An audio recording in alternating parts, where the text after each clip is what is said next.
Yan. Yan guys, sinangag. Nagsinangag tayo. Naluan natin ng green beans mix.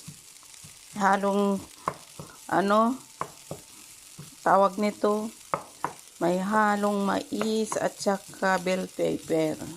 Yan. Masarap siya. Tapos, lagyan natin guys ng itlog.